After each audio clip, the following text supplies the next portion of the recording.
A Battle Unwon, a Life Unlived. Written and read by Rhaenyra. Chapter 3. Daemon.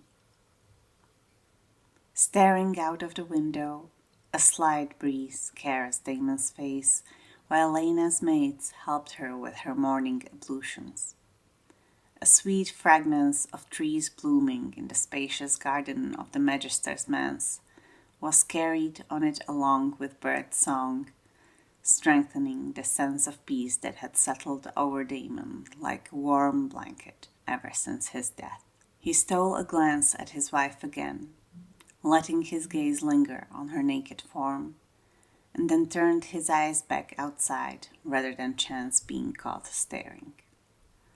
Laena's maids would be quite scandalized. Amused by his own thoughts, he started to whistle a rather bawdy tune that he had only ever heard in the Inns of Driftmark.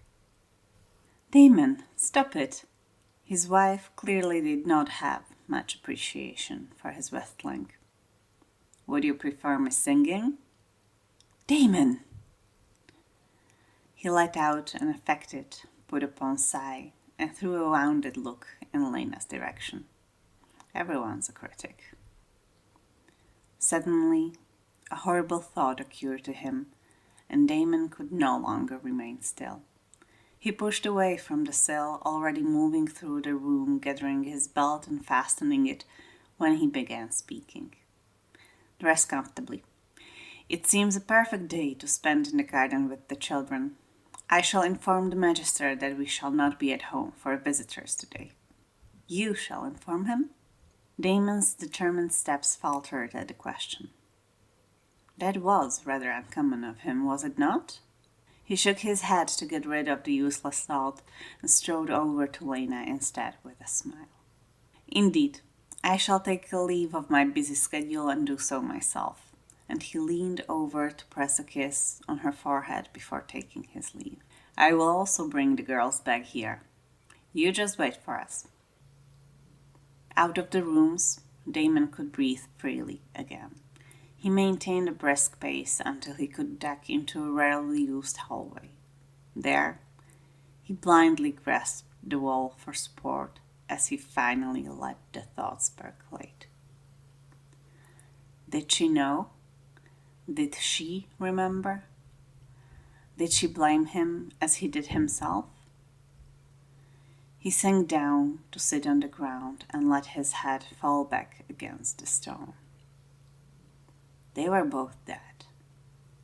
Laena for far longer than Daemon himself. Did she remember her horrible death? Did she know that in just a few short days hereafter she would be torn apart by a babe that would not come out? Did she know and spend the time here constantly reminded of it? Was this most precious time for Daemon a constant torture for her? He could not risk asking her. He could not risk breaking the fragile illusion of peace, of safety, of happiness that Laena's ignorance created. Daemon took in a trembling breath and let it out slowly. And then again and again, until his chest was no longer squeezed in a vice-like grip. It was too horrible to bear thinking about, so Daemon would not. Over the years he had gained much practice in burying things that were too much to bear so deep in the vaults of his mind that sometimes he even forgot them for a time. Sometimes he could even remember his grandmother with fondness. The world seemed a much kinder place for Daemon with those vaults firmly locked.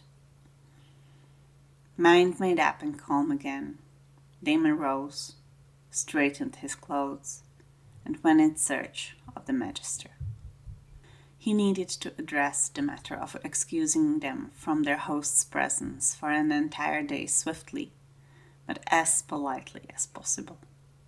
The man's manse was a place where the majority of Daemon's happiest memories had been created. There was no need for any unpleasantness. His twin treasures were valiantly resisting their nurse's attempts at wrangling them into something presentable when he came upon them. The resignation on the nurses' faces at his appearance gave enough of an indication as to how successful they believed they would be now, with the great distraction that was Daemon there. He was not about to prove them wrong. The sudden lack of fighting spirit in their torturers brought the twins up short, leaving them strangely directionless in a moment of stillness. It was a rare sight, and he fought the urge to laugh at their confused little faces. Nevertheless, the pause did not last long as Bela quickly identified the source of the unexpected victory, launching herself onto him without a shred of doubt that he would catch her. His breath caught at such blind trust as he held her in one arm. Rhaenyra pouted at Bela leaving her behind and stared up at him imploringly. He carefully bent his knees and offered his other arm to her. Rhaenyra's smile was blinding as she put her arms around his neck and hid her face in it. As he rested his chin on her soft hair, he addressed the maids. "My children will spend the day with Lady Laena and me in the garden. Please have blankets, pillows, and refreshments waiting for us. After that, we are all dismissed until the evening." The arms around his neck tightened almost imperceptibly, and he needed not look at Bela to know she would be sporting an imperious look. Finding Laena ready in their bedchamber and waiting as instructed was frankly a surprise to him. She lounged on their made bed and smiled at him beatifically. He approached her with wariness honed by many battles and went to his knees to unload his cargo. As rare as moments of stillness were in his children, Laena's biddability was rarer still. He remained on his knees long enough to capture Laena's full attention and for her eyes to darken. Then he allowed his lips to stretch in a slow grin and spoke in a deferential tone, placing a hand over his breast. "Your humble servant is here to serve you today, my Empress." Laena blinked at him in incomprehension for a stunned moment, which was just enough for him to spring back to his feet, scoop her up in his arms, and start for the door. And as everyone knows, the Empress is always carried by her humble servants. He fought a wince as an outraged shriek sounded too close to his ear. "Daemon, you just made it up."